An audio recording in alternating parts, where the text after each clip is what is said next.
Okay, good afternoon. This is Robert and Sharon Porter of Trucking and Business. And we have a guest on today that we wanted to, we've been anticipating this interview because this is something, one of my favorite subjects, and is based on becoming your own bank in trucking. And we have our special guest on, David Watkins. So David, why don't you introduce yourself and go into what we're going to be talking about today? Yeah, so grateful to be on with you all. I appreciate the invitation. My name is David Watkins, and I am a licensed life insurance agent, a broker with several companies. I'm also an entrepreneur and a pastor. And I want to talk about becoming your own bank, the secret to financial prosperity. And so I'm just glad to share this information with as many people as I can. I often say that they messed up when they let me learn the secret, because I'm telling everybody it is not a secret anymore. So I'm just excited to share this information with everybody. You want me to just go ahead and get into it?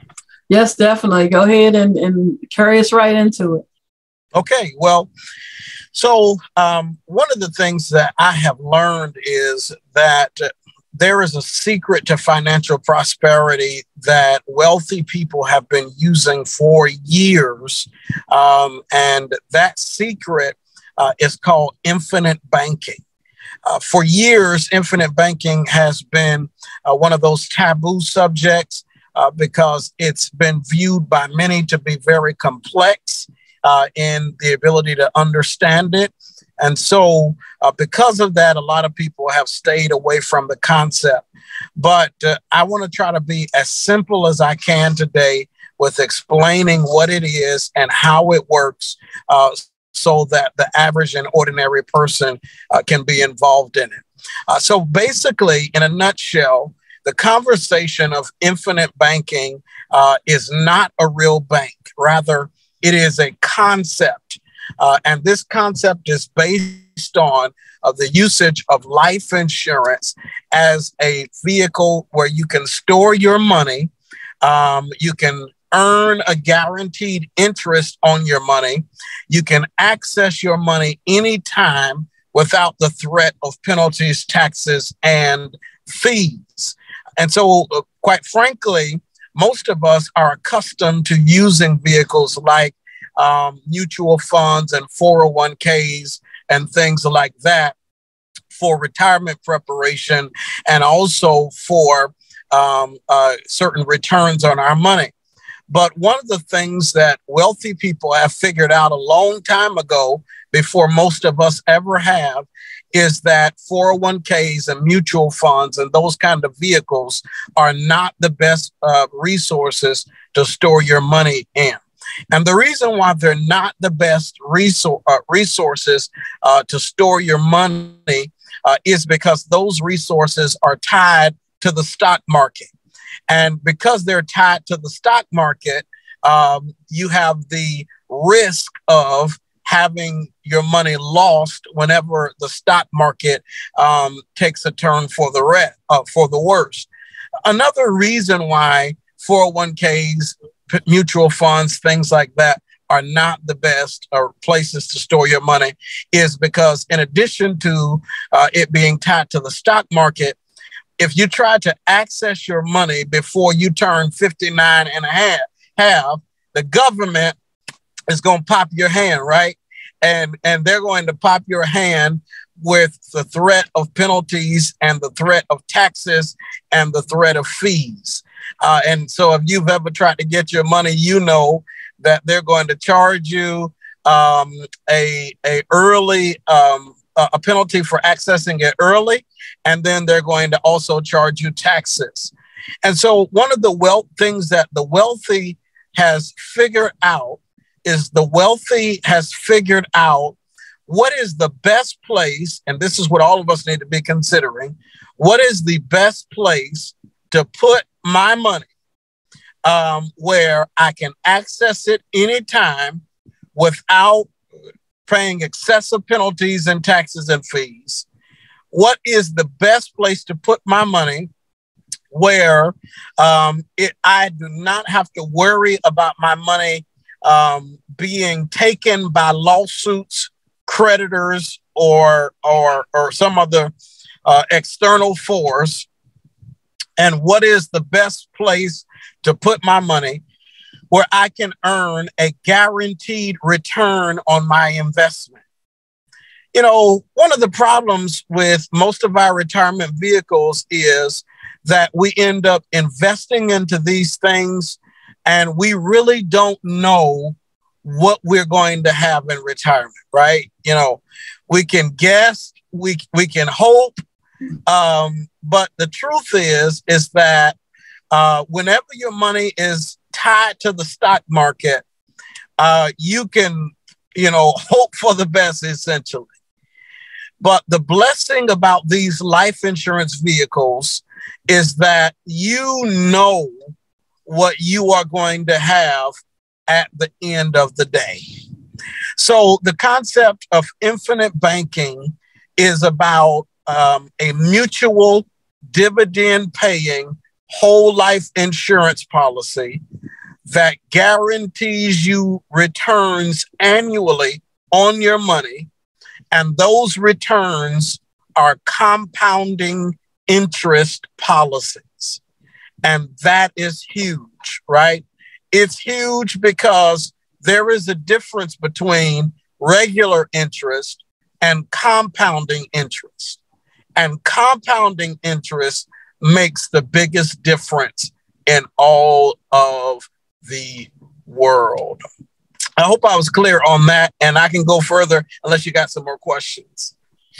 Well, go into a little bit based on this compounding interest, David, because a lot of people really need to understand that we really don't know. A lot of people really don't know the difference, So let's go into this compounding interest and how that tool really works to our benefit within this insurance policy. I mean, man, you taking this thing. Go ahead and go for it, man. Yeah. Okay. So great question that you asked. So there's a difference between simple interest and compounding interest. So simple interest would simply be the interest that is paid on an initial investment, right? And so let's say you started out with $100 in an investment, and you were to make 10% simple interest on that $100 investment.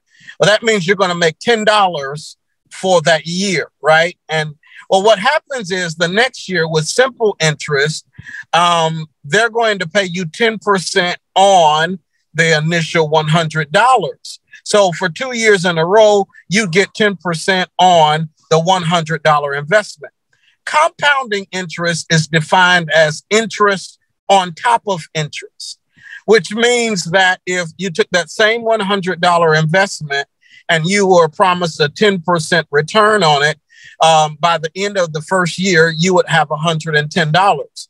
At the start of the second year, they're going to pay you 10%, not on the $100. They're going to pay you 10% on $110, right? And so as you continue to every year have that money compound, it's going to pay you interest on top of the interest that you were paid the previous year. So that's the difference between simple interest and compounding interest. Most people are dealing with simple interest policies and not the compounding interest policies that these life insurance policies give. And so that is the difference between the two. Well, that's man, great. I'm glad you broke that thing down so we can really understand, of how, important that is. But I just want you to keep going, keep flowing with this, David, because I tell you, what got us personally interested in it is the book that we read. It's called how did the Rockefellers do? What were the Rockefellers? What was the Rockefellers? And so, I mean, this was totally new to us. I said, man, wow. But that caught my ear when I heard that. And so when I seen, I said, man, this is awesome. But what I found to be so hard to believe is that a lot of people don't understand how this concept works.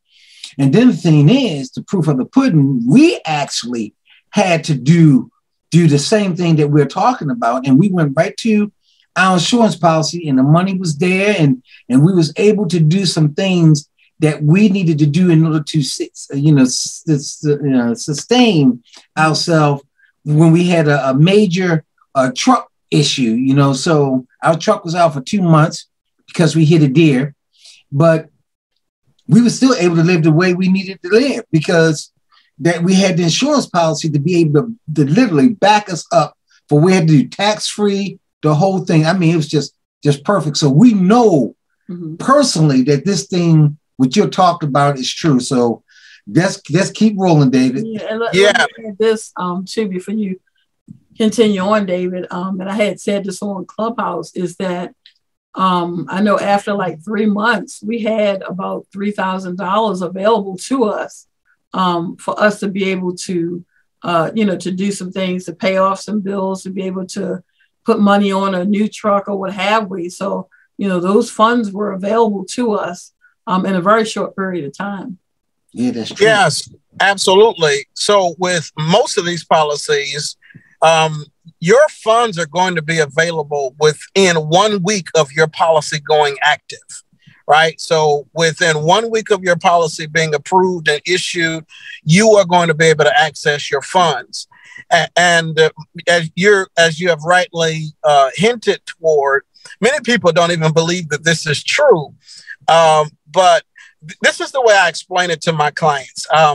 If you have money sitting in an old 401k for a job that you no longer are at, and you moved on and you decided to let that money sit there, that money is sitting there unprotected. In essence, right?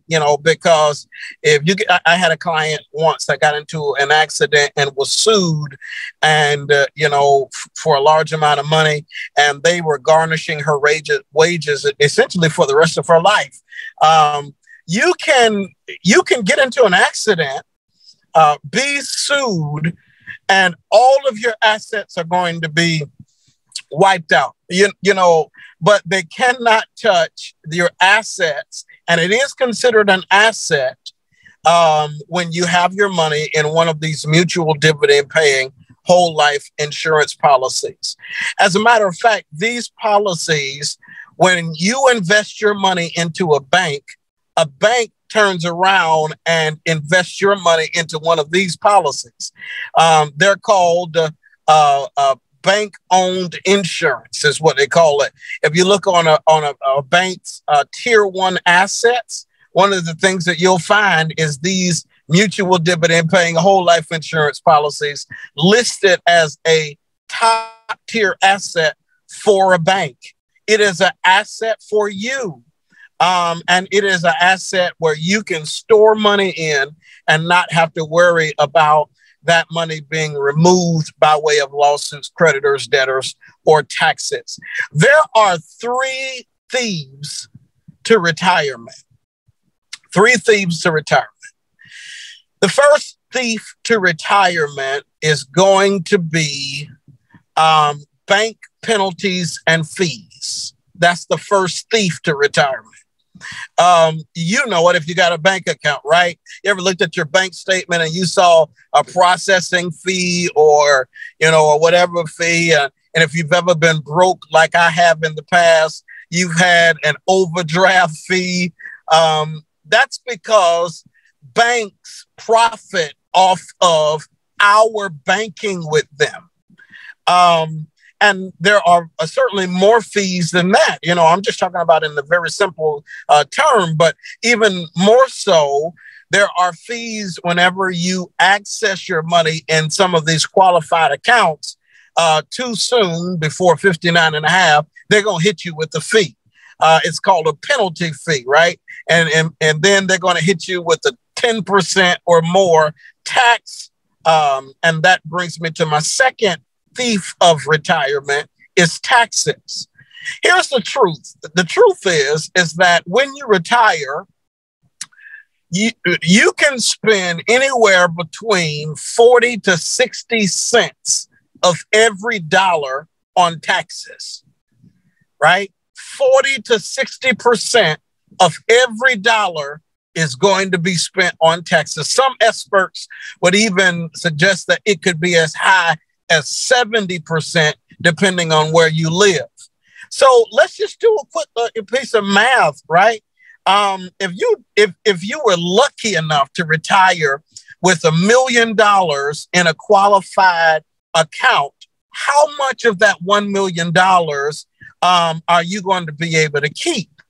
That $1 million after taxes and inflation and all of that could very well end up looking more like $600,000. So, you can spend, and it's maybe even on the high end, somewhere between somewhere between $200,000 to $400,000 on taxes for every $1 million that you make. So, what most people don't understand is how can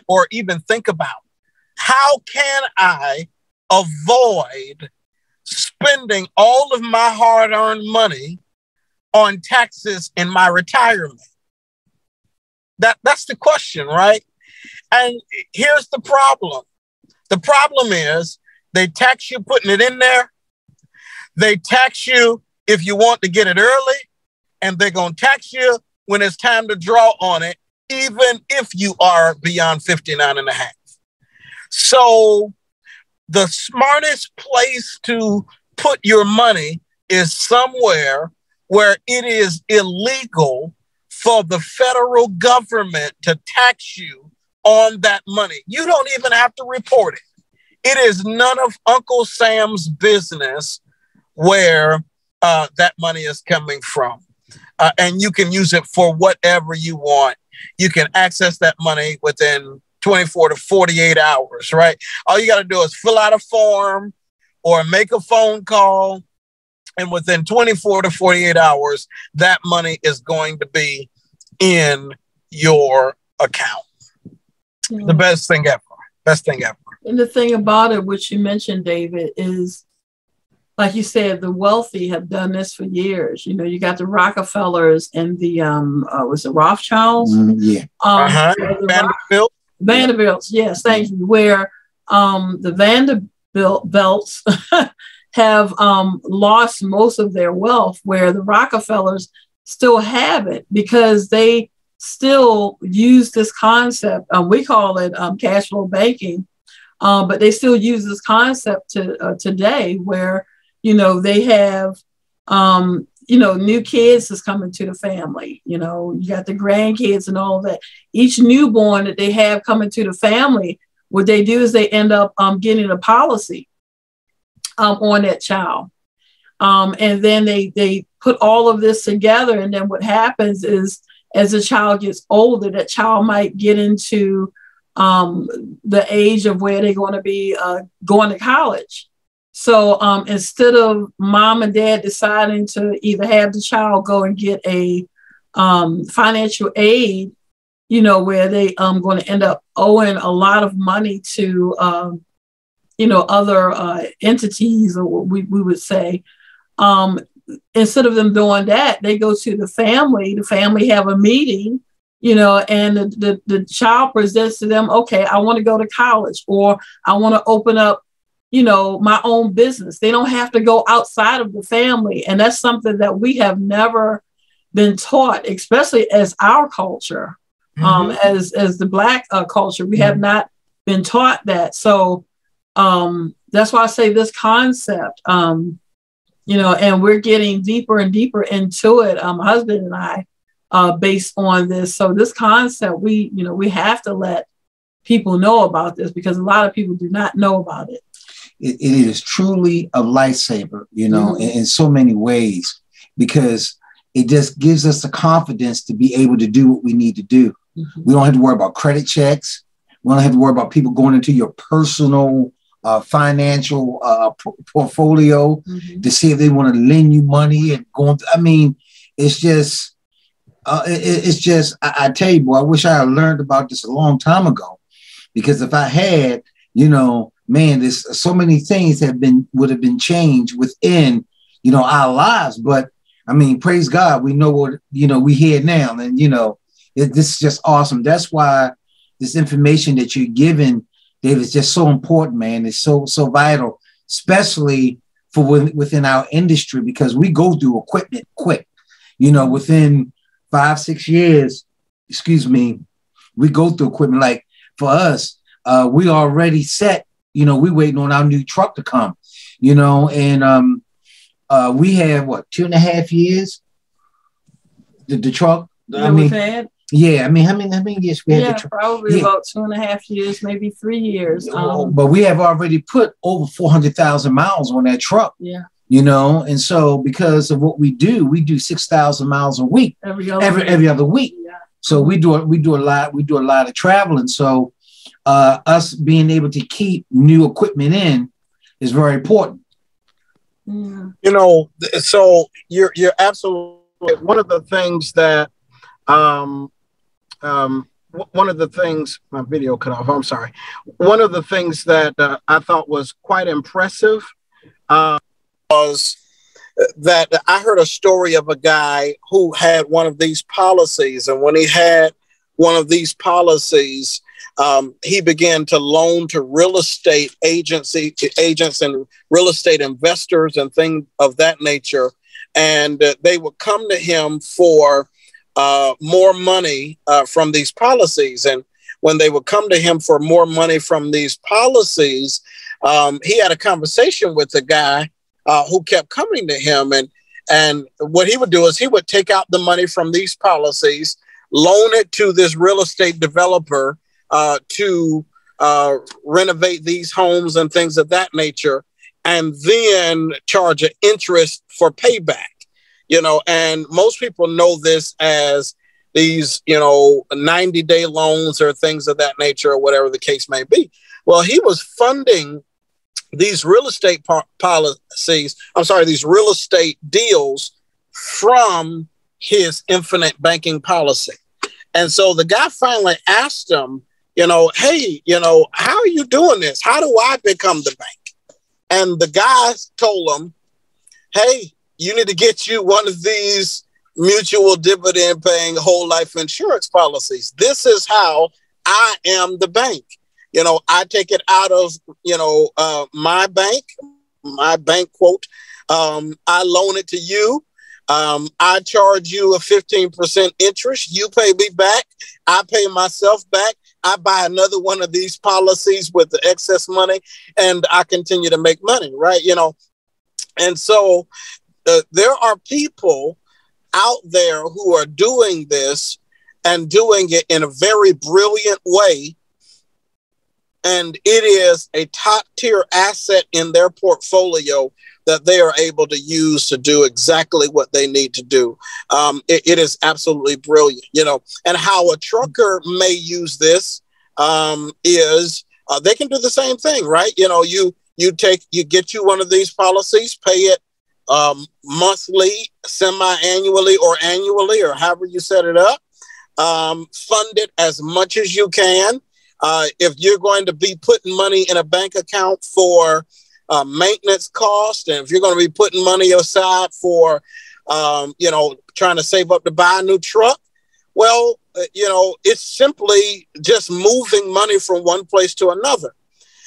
I often ask people when I talk to them, you know, we are so in love with banks that it's embedded into our culture, right? You know, we love banks, and partly because banks have made it convenient for us to love them.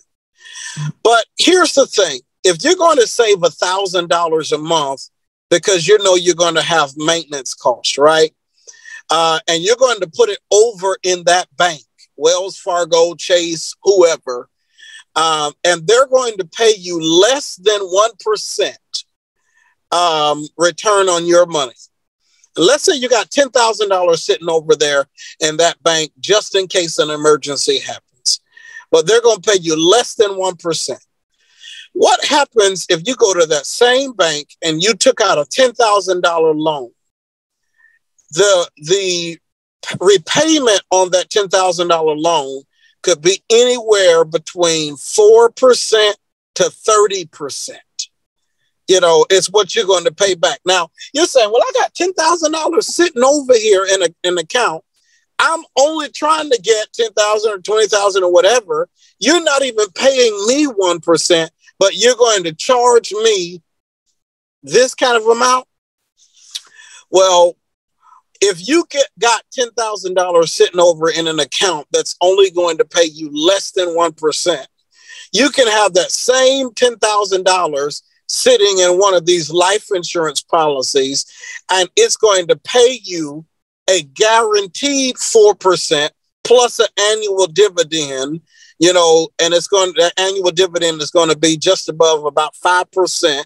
So you're going to make 9 to 10% every year return on the money you have sitting over there. You know, why wouldn't you do that? Right? You know, it's a much better return on your money. And so Albert Einstein said it this way: uninterrupted compounded interest is the eighth wonder of the world. Uninterrupted compounding interest is the eighth wonder of the world. And I think Albert Einstein was pretty smart and he knew something about numbers, right? You know, it is the eighth wonder of the world. And so whenever you have money over time sitting uninterrupted, those dollars do something for you that no other place can and will do. Now, here's where people get hung up. They say, well, David, if I borrow against it, if I borrow from my life insurance policy, how is it uninterrupted? Great question. I'm glad you asked. Your money, you are not taking out of the policy when you take a loan. Your money is uninterrupted compounding interest. It's gaining uninterrupted compounding interest. What you're actually doing when you take money out of your life insurance policy as a loan, you are taking a loan from the life insurance company. And the life insurance company is loaning you money and using your death benefit as collateral. What happens if you don't pay that money back? Well, they simply just subtract it from your death benefit when you die. But the money that you invested is still earning uninterrupted compounding interest. I'm going to give you a fancy term. You can look it up. It's called non-direct loan recognition. That's what it's called, non-direct loan recognition. And non-direct loan recognition says that we're going to pay you interest on the money that you have invested and that you invest every year, and not what you take out as a loan. I hope I'm making sense, right? So with other vehicles, here's the difference, right? With other vehicles, if you have $40,000 sitting over in a 401k or some other account, and you take out a loan of $10,000, they're only going to pay you interest on $30,000, right? And so, because that's what you had, you took out 10,000, you got 30 left. Well, with these vehicles, they're still going to pay you that 9 or 10% interest on the $40,000, even though you borrowed 10. It's called non-direct loan recognition. There's no other vehicle out there that treats your money the way that this kind of vehicle treats you. So with that being said, David, because some people might be saying, well, you know, I may not be in excellent health. You know, if my health is failing me, how can I get into or get one of these policies? How would someone be able to do that if their health isn't all that great? Yeah, so there are several companies out here who still will issue this policy. You probably won't get a premium rate. In other words, the cost of insurance might not be as low as somebody who is healthy. And so they'll rate you in a table B rating or something like that.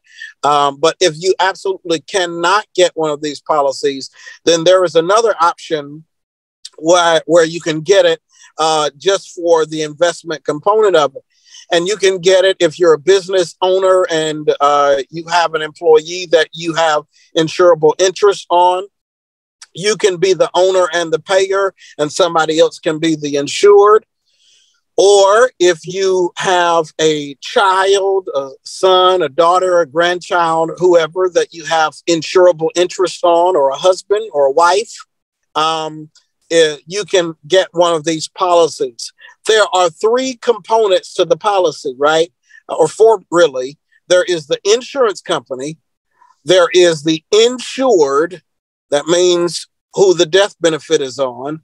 There is the owner of the policy. That's the person who has control over the policy. And then there is the payer. That means that's the one who's paying. So you can be the owner and the payer, but somebody else can be the insured.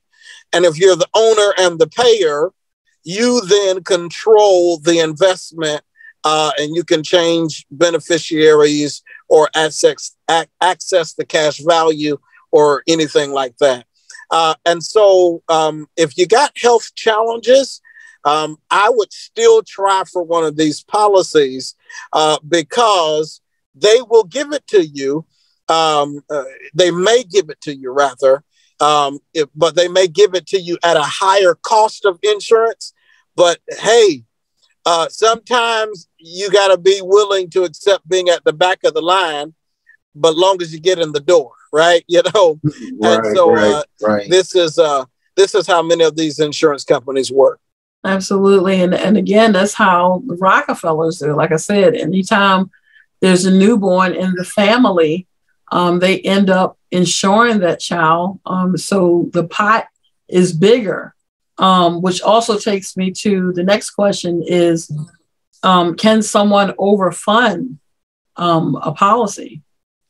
Yes, somebody can overfund. And actually, we recommend that people overfund these policies. However, you need to get you an agent who knows what he or she is doing when it comes to overfunding these policies, because the risk is that if you overfund it too fast, that it will become what is called a modified endowment contract. And a modified endowment contract is a stipulation that the government put in place sometime around 9/11 or after 9/11, because one of the ways that terrorists were funding terroristic activities in this country was through these life insurance policies. And that would say something to you about how much money that these policies make, right? That terrorists and criminal organizations would use these policies to hide money and fund criminal activities. So the government has put stipulations in place that would say that these policies cannot be overfunded to the point where they make so much money that you trigger a tax issue with the IRS. And so to mitigate that, one of the things that life insurance companies have done is that they only allow you to purchase so much death benefit that is going to be commensurate with your age and your income. But, nevertheless, you can overfund it up to a point.